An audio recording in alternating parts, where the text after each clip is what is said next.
जहां पर इस वक्त उसका लगातार पॉलीग्राफी टेस्ट जारी है। चौथा राउंड है, चौथा और फाइनल राउंड है और करीब 2.5 घंटे हो चुके हैं। अभी पॉलीग्राफी टेस्ट लगातार चल रहा है। तो बड़ी खबर, आफ्ताब का पॉलीग्राफी टेस्ट लगातार जारी है।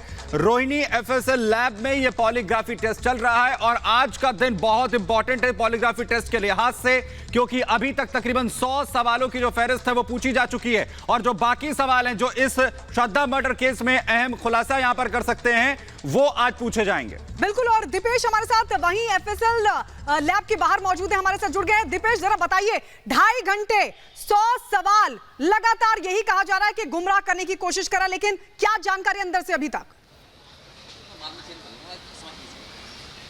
बिल्कुल, देखिए गायत्री और सुमित, अगर पिछली 2 सिटिंग का जिक्र किया जाए तो 100 सवालों की फहरिस्त थी जो कहीं ना कहीं ये जानने की कोशिश आफ्ताब से की गई कि इस पूरे हत्याकांड को उसने कैसे अंजाम दिया, क्या क्या वजह रही और तमाम चीज़ें उससे उन 100 सवालों के दौरान पूछी गई। लेकिन आज जो सिटिंग है, तीसरी सिटिंग, उस 2 सिटिंग के दौरान जो जांच का पॉलीग्राफी टेस्ट का वो अनकम्प्लीट पाया गया था। उसमें उसकी सेहत का भी कहीं ना कहीं जिक्र रहा है और दूसरे कारण भी रखे हैं। वो खांस देता था तो उसकी वजह से मशीन थोड़ी सी हिल जाती थी, उसमें भी दिक्कत जाती थी। तो ये तमाम चीजें थी, यही कारण था कि तीसरी सिटिंग की आवश्यकता हुई और आज जो तीसरी सिटिंग है उसमें अब संभवतः ये माना जा रहा है कि पॉलीग्राफी जो टेस्ट है वो कंप्लीट हो जाएगा और लगभग 50 सवालों की फहरिस्त है जो तैयार की गई है और उन सवालों से कहीं ना कहीं इस पूरे केस से जुड़े हुए तथ्यों को जुगाड़ने की कोशिश में जांच टीम जुटी हुई है। जो पुलिस की तीसरी बटालियन है वो आज सुबह तिहाड़ जेल से आफ्ताब को लेकर इस एफएसएल के दफ्तर पहुंची है और यहां पर इस लैब में इस वक्त उसकी जो पॉलीग्राफी टेस्ट है वो चल रहा है।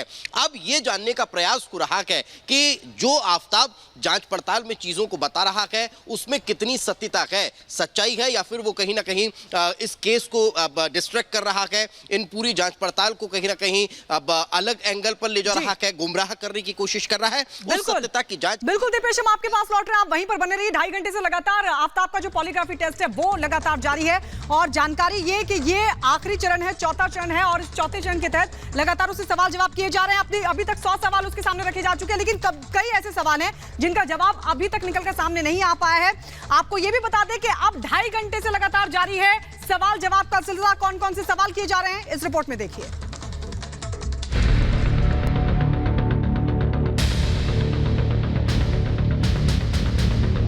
आफ्ताब का मकड़जाल, कितने अनसुलझे सवाल।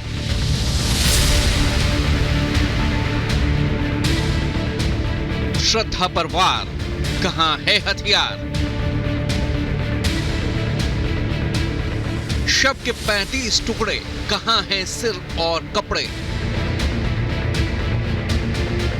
3 दिन 100 से ज्यादा सवाल, लेकिन श्रद्धा मर्डर केस की गुत्थी नहीं सुलझी है। पुलिस के पास जितने अनसुलझे सवाल हैं, आफ्ताब के पास उतनी ही गुमराह कर देने वाली कहानियां।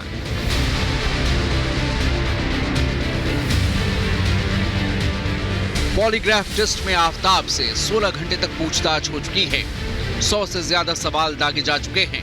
आफ्ताब ने कुछ सवालों के जवाब भी दिए हैं, लेकिन हर उस सवाल का जवाब आफ्ताब ने नहीं दिया है जो पुलिस को अहम सबूतों के पास ले जाए। मर्डर केस की पहली सुलझाने के लिए पुलिस की आखिरी उम्मीद नार्को टेस्ट है, लेकिन उससे पहले फाइनल पॉलीग्राफ टेस्ट हो रहा है और इस टेस्ट के फाइनल सवाल आपको बता देते हैं। आफ्ताब से पूछा जा सकता है, श्रद्धा का मोबाइल कहां है, श्रद्धा का सिर कहां है, शव काटने के लिए इस्तेमाल की गई आरी कहां है, श्रद्धा के खून से सने कपड़े कहां हैं, साजिश में अकेले शामिल था या कोई और भी था। पुलिस पहले भी आफ्ताब से ये सवाल कई दफा पूछ चुकी है और हर बार आफ्ताब ने ऐसे जवाब दिए हैं जिससे न मर्डर की गुत्थी सुलझी है और न ही अहम सबूत मिले हैं। कानूनी शिकंजे से बचने के लिए आफ्ताब ने मकड़ जाल तैयार किया है। सूत्रों की माने तो पॉलीग्राफ टेस्ट में वो इसकी तस्दीक भी कर चुका है। पॉलीग्राफ टेस्ट के दौरान जब आफ्ताब से पूछा गया कि हत्या की साजिश कैसे रची, तो उसने दृश्यम फिल्म का जिक्र किया। कई दूसरी फिल्मों और वेब सीरीज का भी जिक्र किया। टेस्ट के दौरान पूछा गया कि उसे क्यों लगता है कि वो बच जाएगा, तब उसने कहा था कि श्रद्धा का सिर और सबूत किसी को नहीं पता कि कहां है, इसलिए वो बच जाएगा।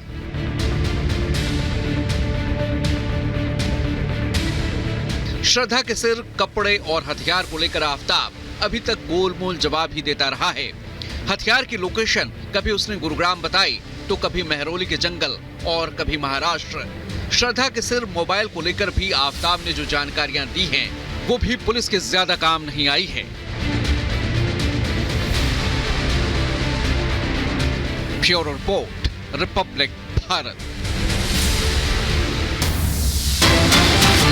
बड़ी खबर श्रद्धा हत्याकांड पर। बड़ी खबर ये कि दिल्ली पुलिस को श्रद्धा की अंगूठी मिली है। श्रद्धा के पिता ने इस अंगूठी की पहचान भी कर ली है कि जन्मदिन पर पिता ने ही श्रद्धा को उसे ये गिफ्ट की थी। आफताब की महिला मित्र से इसे बरामद किया गया है। तो श्रद्धा हत्याकांड मामले से इस वक्त की बड़ी खबर आपको बता रहे हैं। दिल्ली पुलिस को श्रद्धा की अंगूठी मिल गई है। श्रद्धा के पिता ने पहचान ली अंगूठी। जन्मदिन पर पिता ने ही श्रद्धा को यह गिफ्ट दिया था। आफताब की महिला मित्र से पुलिस ने इस अंगूठी को बरामद कर लिया है। हत्या के बाद महिला मित्र को लाया था घर और उसके बाद श्रद्धा की अंगूठी उसने गिफ्ट में दी थी। और बिल्कुल एक बड़ा खुलासा हो रहा है इस अंगूठी के जरिए कि आखिर श्रद्धा की अंगूठी और कैसे कैसे ये शिफ्ट होती है। जैसे सबसे पहले पिता की तरफ से श्रद्धा को एक अंगूठी दी गई थी। श्रद्धा से अंगूठी आफताब के पास पहुंच जाती है और उसके बाद आफताब ने क्या किया, श्रद्धा को जो मौत के घाट उतार देता है उसके बाद एक अपनी महिला मित्र को फ्लैट पर बुलाता है और उसे ये अपनी अंगूठी जो है, जो श्रद्धा की अंगूठी है, ये उसे गिफ्ट कर देता है। और उसके बाद छानबीन आगे बढ़ती है और अब पुलिस ने अंगूठी को बरामद कर लिया। यानी पिता से जो अंगूठी श्रद्धा को मिलती है और कैसे आफताब उसे अपनी महिला मित्र को दे देता है। और अब इस पूरे मामले में, पूरी जांच में एक अहम सुराग के तौर पर अब पुलिस के हाथ ये अंगूठी लग चुकी है। यानी बर्थडे गिफ्ट जो है वो श्रद्धा का कैसे शिफ्ट होता चला गया। और अब इस पूरे मामले में एक बड़ा खुलासा जो है अभी इस अंगूठी के जरिए होता हुआ नजर आ रहा है। एक रिपोर्ट आपको यहां पर दिखाते हैं।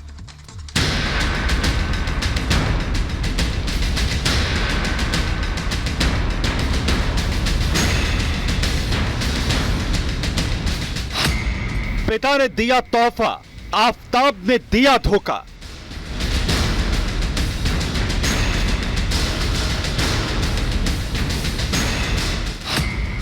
श्रद्धा का बर्थडे गिफ्ट किसके पास हुआ शिफ्ट?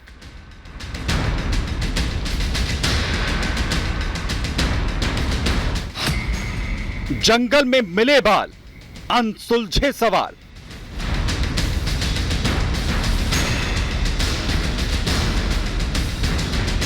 पुलिस श्रद्धा मर्डर केस की पहेली सुलझाने में जुटी है। पुलिस के हाथ अब श्रद्धा की अंगूठी और महरौली के जंगल से कुछ बाल लगे हैं। शक है कि बाल श्रद्धा वॉलकर के हैं जो हत्या के बाद आफताब ने यहां फेंक दिए थे।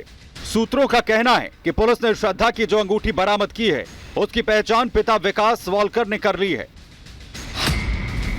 पिता ने यह अंगूठी श्रद्धा को बर्थडे गिफ्ट के तौर पर दी थी, जिसे आफताब ने अपनी गर्लफ्रेंड को तोहफे में दे दिया। और पुलिस ने आफताब की गर्लफ्रेंड से यह अंगूठी बरामद कर ली है। आफताब ने खुद पुलिस को बताया था कि श्रद्धा की हत्या के बाद वो एक गर्लफ्रेंड को फ्लैट पर लाया था। कहा जा रहा है कि तब आफताब ने श्रद्धा की यह अंगूठी अपनी गर्लफ्रेंड को दे दी थी। जिस लड़की को यह अंगूठी दी गई थी पुलिस उससे पूछताछ कर चुकी है। श्रद्धा के दोस्त पहले ही कह चुके हैं कि आफताब को लड़कियों का नशा था, जिसका जिक्र खुद श्रद्धा ने अपने दोस्तों से किया था। श्रद्धा की कई चैट के जरिए भी इसका खुलासा हो चुका है। पुलिस ने महरौली के जंगल से हाल ही में कुछ बाल भी बरामद किए हैं, जिनकी जांच की जा रही है। डीएनए मिलान के बाद साफ होगा कि ये बाल श्रद्धा के हैं या नहीं। अगर ये बाल श्रद्धा के हैं तो पुलिस के पास आफताब के खिलाफ बड़ा सबूत तैयार हो जाएगा। Bureau report, Republic Bharat.